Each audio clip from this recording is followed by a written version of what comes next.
Break Fix's History of Motorsports series is brought to you in part by the International Motor Racing Research Center, as well as the Society of Automotive Historians, the Watkins Glen Area Chamber of Commerce, and the Argetsinger family. Pole Position, NASCAR Nation and National Politics by Mark Howell. This presentation, part of an ongoing larger body of research, explores the long, complicated, and often controversial relationship between NASCAR, the National Association for Stock Car Automobile Racing, and the American political system. From NASCAR founder Big Bill France's campaign support of then presidential candidate George Wallace to former NASCAR Grand National driver Ty Scott's arrest for allegedly attacking police officers during the Capitol Riot on January 6, 2021, the road to Washington, D.C. has often taken a detour, usually a hard right, through Daytona Beach. Part of this paper looks at NASCAR's connection to various political candidates, both during campaigns and after votes have been counted and certified. Another section of this presentation examines the use of race cars as campaign promotional vehicles over the years. This paper explores the very public and very strategic alliance between political candidates and NASCAR Nation. From Jimmy Carter welcoming Grand National drivers to the White House to Ronald Reagan sharing Kentucky Fried Chicken with Richard Petty, the relationship between stock car racing and politics presents itself as a calculated combination of regional identity and popular culture-driven stereotypes.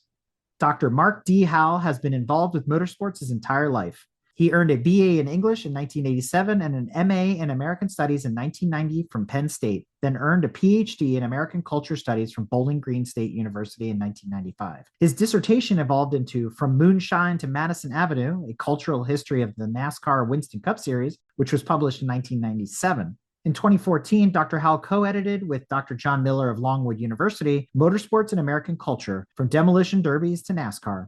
Dr. Howell's full-time job since August of 1997 has been a professor of communications at Northwestern Michigan College in Traverse City. He spent 2 years before NMC as a visiting assistant professor in the Department of American Thought and Language at Michigan State University. Mark has also taught advanced courses for Tiffin University, Oakland University, Ferris State University, and Davenport University.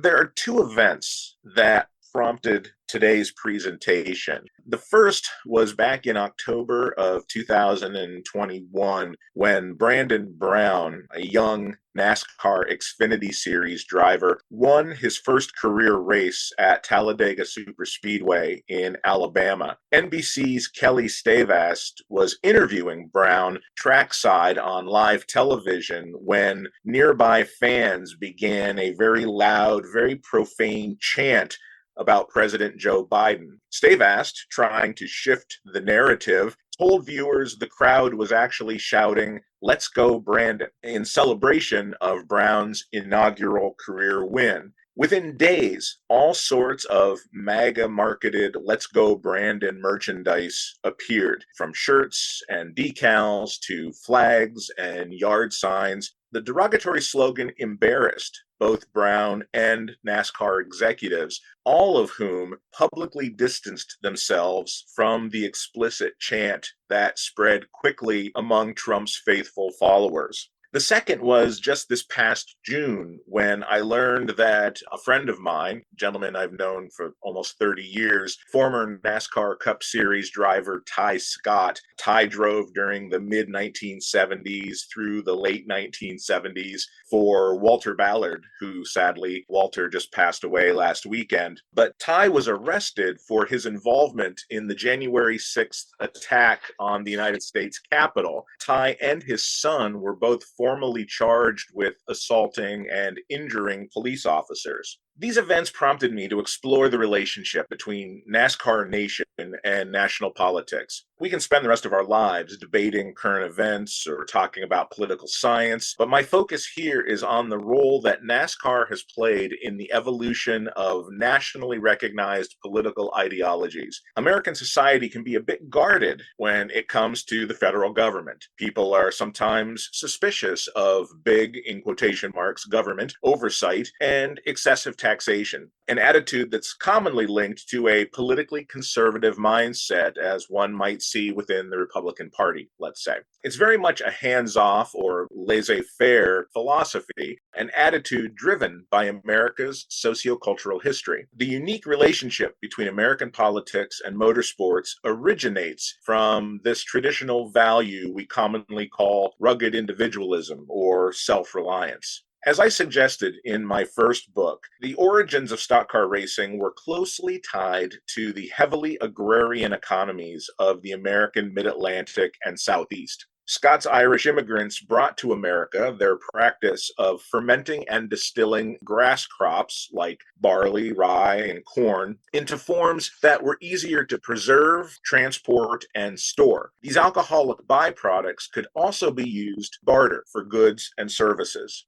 When the newly formed federal government tried levying taxes on these fruits of rural frontier labor, the settlers who tended the land, grew the crops, and distilled the liquor as a form of both currency and curative asserted their autonomy and stood in defiance of federal interference. This revenue stream led to the passage of a national whiskey tax in 1791. The hardworking, predominantly Scots-Irish frontiersmen intimidated federal tax collectors until 1794, when newly elected President George Washington sent 13,000 federal and state militia. The militia came from Pennsylvania, Virginia, New Jersey, and Maryland. He sent them to western Pennsylvania, the region near what is now Pittsburgh, around the Alleghenies. The idea was to enforce the new tax and bring the disgruntled farmers into line. Washington ordered commissioners to begin negotiations with the frontiersmen, while at the same time leading the aforementioned troops toward possible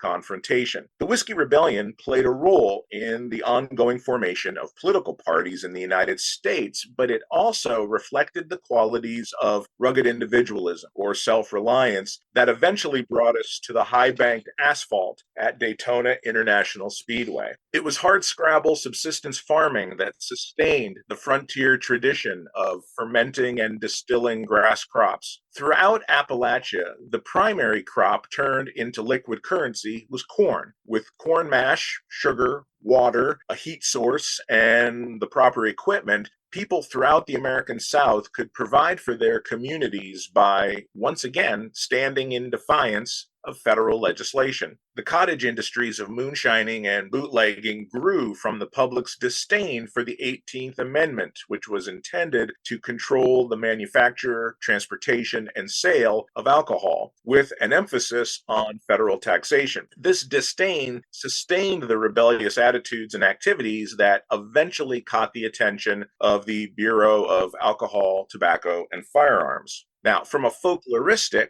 and romanticized perspective, bootleggers with heavy feet and modified sedans brought a much more individualistic quality to the sport of stock car racing. NASCAR founder William Getty, Big Bill, France, recognized the public's fascination with these outlaw personalities. Many of NASCAR's earliest stars earned money by bootlegging moonshine. Drivers like Junior Johnson, the last American hero, according to Tom Wolfe's 1965 Esquire article, who did jail time in Chillicothe, Ohio in 1956 after getting arrested at his family's still in North Carolina. This outlaw mythos has been part of NASCAR ever since. Race teams operate as independent contractors. As such, teams have a somewhat antagonistic relationship with their sanctioning bodies. Disagreements between racers and those who govern the series in which they compete. Sometimes this antagonism is driven by dedicated race fans who embody the perceived values of the sport. And sometimes the antagonism is more playful, like when Roger Penske or Dan Gurney were nominated as presidential candidates who'd support motor racing interests. But if we look at the history of motorsports, we see connections linking racers to real-life political structures and/or ideologies dating back to the earliest days of competition. In 1909, Barney Oldfield told the media that his national racer, nicknamed Old Glory, would make sure that, and this is a direct quote, "the foreigners that crosses my path with Old Glory as my colors is going to find a Boston Tea Party brewing before the dust and smoke clears away." In 1910, Barney Oldfield received a telegram from Kaiser Wilhelm of Germany praising America's Speed King for setting a land speed record in the Blitzen-Benz at Ormond Beach in Florida. In the late 1930s, the Auto Union Silver Arrow racing program, also the Mercedes racing program, was supported both emotionally and financially by Adolf Hitler and the Nazi Party as a symbol of the movement's technological and competitive strength, resulting in cars that dominated most of the races in which they ran, as we have heard in a couple of programs and presentations over the years. In 1972, Texan Lloyd Ruby drove the Silent Majority Special at Indianapolis in honor of that emerging sociopolitical philosophy and the Americans who believed in its emphasis on traditional, more conservative values. In 2001, American values were emblazoned across NASCAR following 9/11, with cars carrying paint schemes and language in response to the event. In 2013, Texas Motor Speedway hosted the NRA 500 NASCAR Cup Series event with the full support of Republican Governor Greg Abbott. And in 2015, Republican interests increased voter turnout in Florida with the Rev the Vote sponsorship program of teams in both the Xfinity and the Cup Series. Now, motorsports are at the mercy of their respective collective economies. NASCAR Nation has been affected by the cost of competition for race teams and by the cost of consumption for race fans. In NASCAR Nation, as we often say in the study of popular culture, you pay for the privilege of taking part in the event. Big Bill France understood this all too well. He knew that stock car racing was a viable way to grab people's attention, and he knew that politicians would most likely want to get their names and causes in front of an audience. In 1972, France used his influence to win the state of Florida for presidential candidate George Wallace. France helped guide Wallace's campaign because Wallace, as governor of Alabama, allowed for the construction of the Alabama International Motor Speedway in 1968. Wallace's campaign ended, however, after he was paralyzed in 1972 in an assassination attempt. That said, NASCAR slowly grew into a viable political force, its influence wielded by the France family and extending to the White House. NASCAR was a conduit for capitalizing on and exploiting the sociocultural attitudes and interests of its fan base. During the oil embargo of 1974, NASCAR came to the aid of President Richard Nixon and shortened the distance of that year's Daytona 500 and select other races by 50 miles. To the federal government's surprise, NASCAR wound up consuming 30% less fuel in 1974 than it did in 1973, and the restrictions were summarily dropped in 1975. In gratitude, President Nixon held a gathering at the White House to commemorate race teams for their achievement and for their civic duty. Junior Johnson's official pardon by President Ronald Reagan in 1986 reflected the long and ideological relationship between NASCAR Nation and national politics. As a sport with significant corporate ties, NASCAR promotes consumerism, and as a characteristically American sport with a discernibly Caucasian, Christian, family-oriented, working-class audience, NASCAR became a safe haven for conservative causes. In 1984, Reagan flew to Daytona International Speedway to watch the Firecracker 400 on July 4th. It turned out to be the day that Richard Petty won his 200th career NASCAR Cup Series race. To honor Petty's accomplishment, the president sat down with NASCAR teams to enjoy a picnic of Kentucky Fried Chicken and Pepsi Cola, both companies being loyal NASCAR sponsors. The day resulted in some of the most recognized photographs in auto racing history, not entirely because of Petty's milestone victory. In fact, one of the most famous photographs is the one of Petty running down the backstretch at Daytona while Air Force One is coming in for a landing at the nearby airport, and it's a picture that became sort of famous and kind of synonymous of this connection between politics and NASCAR. Richard Petty is NASCAR's most famous or most recognized Republican. His family's roots in racing go back to the bootlegging days when his father, Lee, hauled moonshine in North Carolina. Despite his political leanings, Richard Petty was a founding member of the Professional Drivers Association that boycotted the inaugural NASCAR Grand National race at Talladega because of safety concerns. Richard also won the 1979 Daytona 500 that, number one, put NASCAR on the national radar, and number two, leveled financial penalties on Cale Yarborough and the Allison brothers for their televised post-race fight. As Bobby Allison once told me, the punishment that cost his family income ended up earning tens of millions of dollars for NASCAR because NASCAR used a lot of that footage in promotional materials. Such hypocrisy puts NASCAR in an uncomfortable position. Every event on the NASCAR Cup Series schedule is televised, and such coverage provides extensive optics for the enterprises that put their names on cars each week. Such optics can, unfortunately, rile the ideological emotions of NASCAR Nation. We saw this when NASCAR decided to ban the Confederate flag in the wake of the Black Lives Matter movement a few years ago. We also saw it as well in the backlash from fans and from Jimmy Spencer, who disagreed with the inclusion of Toyota as a NASCAR-approved manufacturer. These same optics can celebrate the ideals promoted by NASCAR itself, such as the customary pre-race flyovers featuring military aircraft. If a politician wants to align themselves with the estimated 75 million citizens, quote unquote, of NASCAR Nation, all they have to do is find a place to fit in.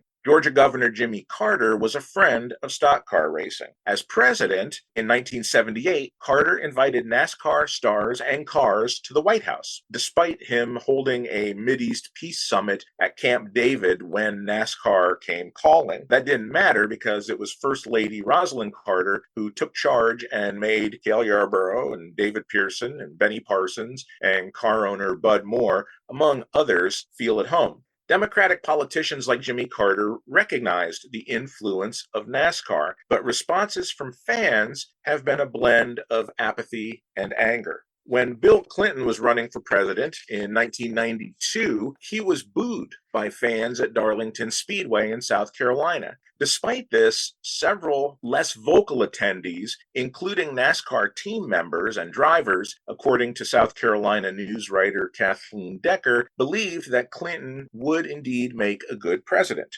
In 2011, then First Lady Michelle Obama and Second Lady Jill Biden attended the NASCAR season finale at Homestead Miami Speedway in recognition of veterans' families. They too were enthusiastically booed. A writer from Great Britain posited that NASCAR fans perhaps were threatened by intelligent, independent women. Perhaps that was true. NASCAR Nation was somewhat indifferent and almost critical when Janet Guthrie, an aerospace engineer and experienced SCCA competitor, tried to qualify for the 1976 World 600 at Charlotte Motor Speedway, even though Sarah Christian and Louise Smith drove in NASCAR events during the 1940s and 1950s.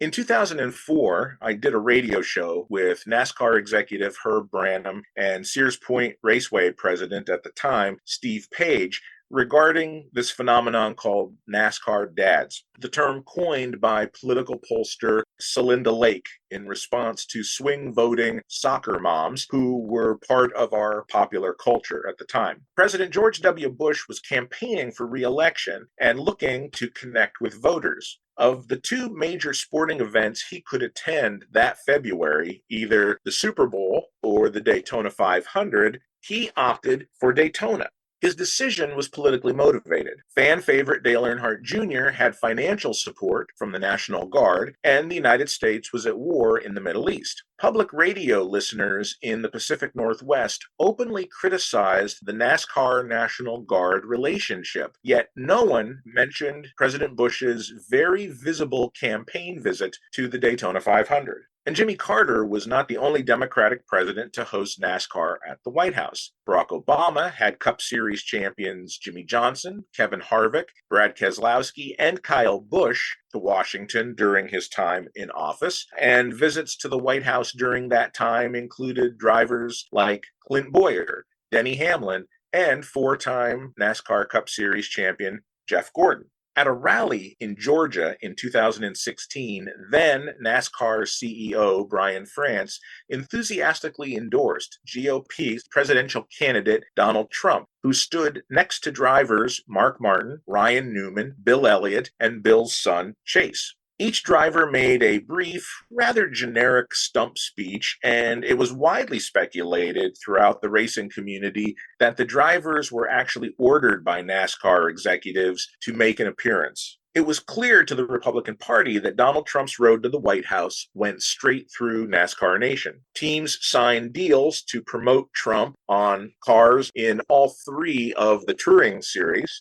In return, President Trump welcomed NASCAR champions to Washington in what were now very customary media events and photo opportunities. And those opportunities aren't just for racers. We see this all the time with Super Bowl champions, college sports champions, the World Series. The Los Angeles Dodgers will probably go to the White House at some point here. So that idea has become part of our national tradition. When the seemingly more culturally inclusive NASCAR that banned Confederate flags publicly supported the cause of Cup Series driver Bubba Wallace, who openly championed the Black Lives Matter movement, then President Donald Trump criticized the sanctioning body for giving in to liberal pressure, for going woke, as he put it, and for blatantly insulting the stereotyped good old boy audience. Such political prejudice is curious when you examine the statistical realities of NASCAR's quite diverse fan base demographics. NASCAR fans typically skew younger in age. The majority are male, as we would most likely predict,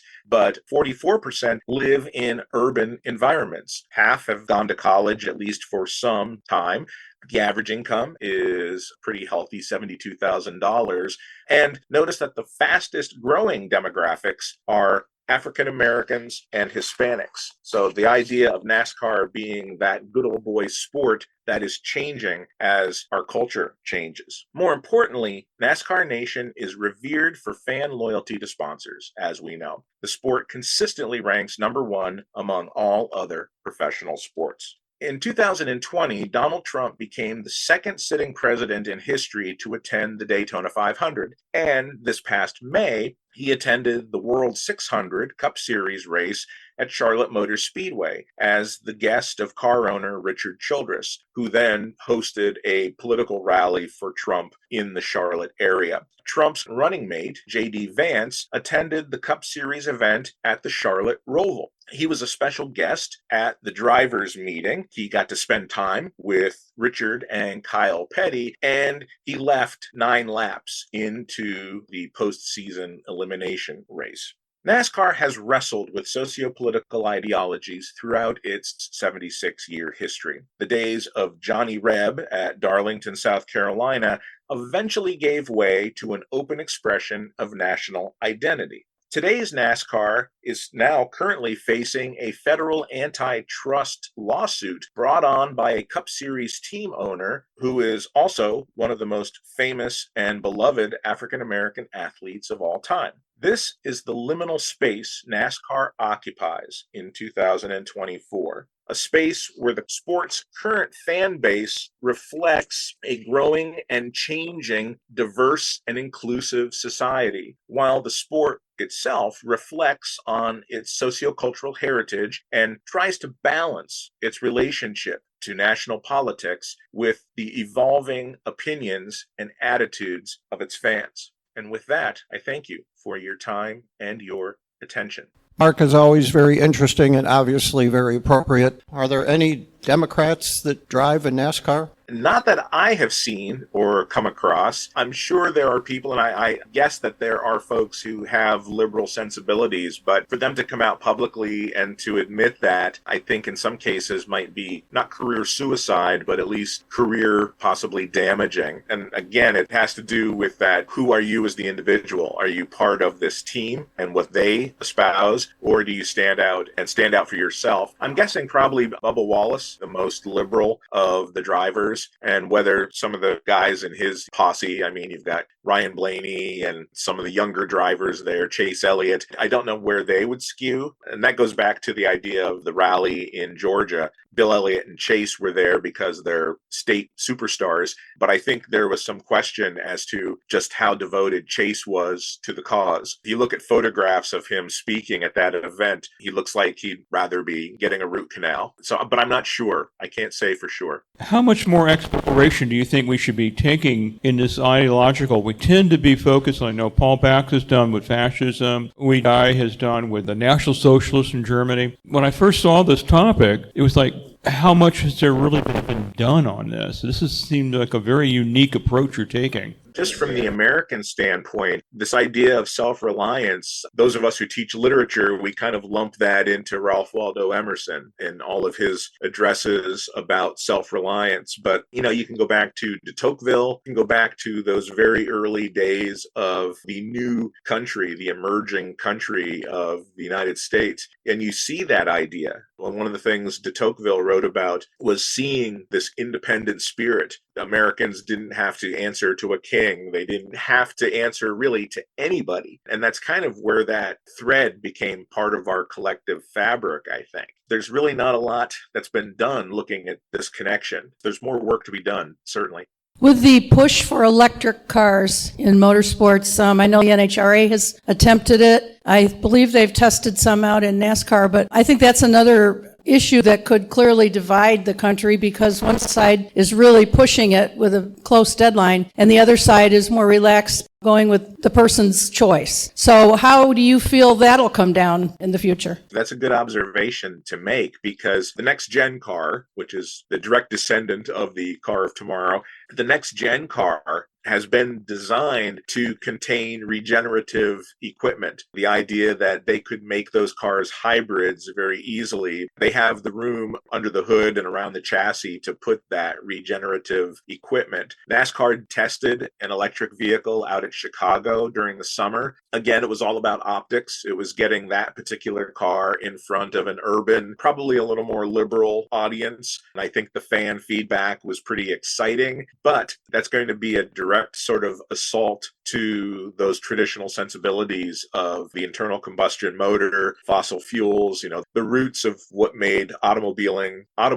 Even though electric cars, as we know, go back to the turn of the 20th century. The electric cars were on the streets back in the early 1900s. But I think it's going to create a real divide within NASCAR Nation, because you're going to have the younger audience that's leaning toward that more environmentally conscious idea. NASCAR went that way. NASCAR has a very active, green, sort of environmentally conscious aspect to it. They encourage recycling of oil. They encourage recycling of products, plant trees at all the different venues around the country. NASCAR is trying to lean in that more environmentally conscious direction. But again, you're going to get that pushback from that traditional, this is the way NASCAR has been, don't change it. And I think we're already starting to see rumbles of that with the next gen car. When people start complaining about how many lug nuts are on a wheel, that tells you that there's a difference of opinion out there that's just bubbling beneath the surface. Just to build on that, I think there's a safety concern that still needs to be addressed. If you went full EV, the battery situation, you have the massive, wreck, and you have 5 cars piling up and they all become an inferno blaze. That's a serious risk to the drivers. And a lot of tracks aren't equipped to support how to extinguish an EV fire. We have Formula E, so obviously they're doing something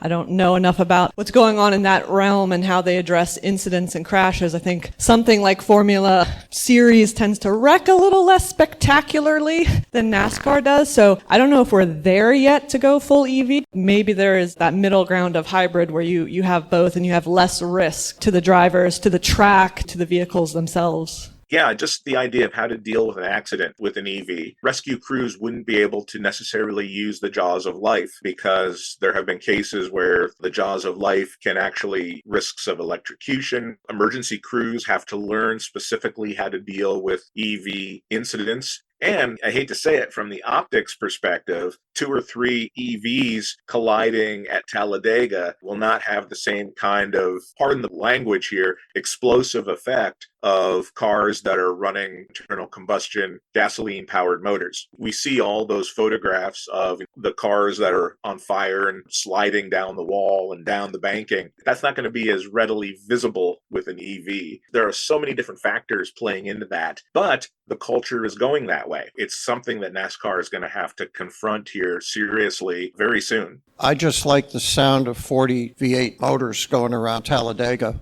I don't think I could get used to EVs going around Talladega. It just wouldn't sound the same. In an interview with Bloomberg back over the summer, and the writer was talking about how Dodge was ceasing manufacture of gasoline-powered internal combustion muscle cars, Chargers, and some of their sort of higher-end products. And this idea that I guess you can actually flip a switch in the car and make it sound like an internal combustion motor, so that if you really miss the sound of big iron under the hood burning gasoline, you can essentially tweak the sound of the car so that it copies that particular kind of resonance as opposed to just this kind of whoosh going by you on the highway. World Rallycross went in that direction. They switched to full EV back in 22, 21, and the pushback from the fans were the racing's very exciting, but it doesn't sound as exciting anymore. And also if they have a crash, they do this in endurance racing as well. There'll be a red light will flash on and that will say something is damaged in the electrics. It is now dangerous.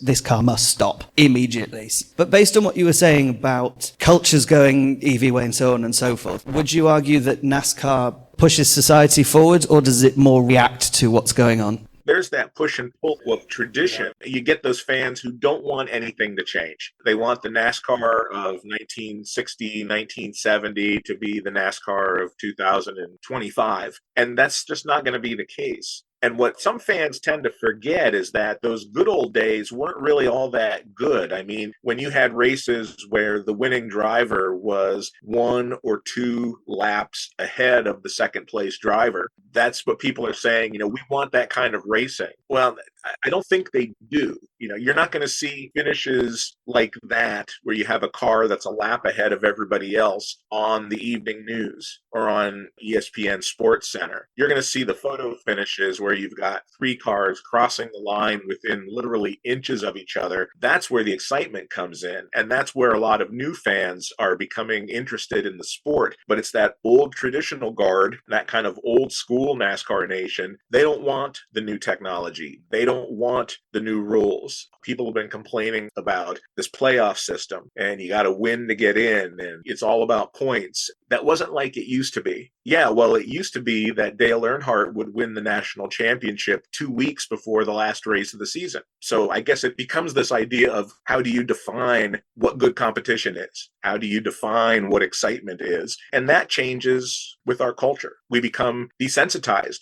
to certain things over time. But the EV question, it's going to require fundamental change throughout the sport. It's going to change the way teams operate. It's going to change the way drivers think about their on-track behavior. What do you do when you have to change battery? Like right now, I guess Formula E, you have 2 cars, at least you used to, and you would just simply swap cars. Are they going to do that in NASCAR? It's still uncharted territory. The sanctioning body, I think, is trying to sort of think in that direction, start moving in that direction. But again, there's going to be some real criticism coming back from those old school fans who they don't want to see that big brother control mechanism coming in, even though that's what NASCAR has been since 1948. Bill France was a benevolent dictator. That's the way he operated. It was his show. So those 2 attitudes probably aren't going to play well together over time. Mark, that was terrific as always. Thank you so much. Thank Thank you, Kim. Thank you, everyone. This episode is brought to you in part by the International Motor Racing Research Center. Its charter is to collect, share, and preserve the history of motorsports, spanning continents, eras, and race series. The center's collection embodies the speed, drama, and camaraderie of amateur and professional motor racing throughout the world. The center welcomes serious researchers and casual fans alike to share stories of race drivers, race series, and race cars captured on their shelves and walls and brought to life through a regular calendar of public lectures and special events. To learn more about the center, visit www.racingarchives.org. This episode is also brought to you by the Society of Automotive Historians. They encourage research into any aspect of automotive history. The SAH actively supports the compilation and preservation of papers, organizational records, print ephemera, and images to safeguard, as well as to broaden and deepen the understanding of motorized, wheeled land transportation through the modern age and into the future. For more information about the SAH, visit www.autohistory.org. We hope you enjoyed another awesome episode of Break Fix Podcast, brought to you by Grand Touring Motorsports.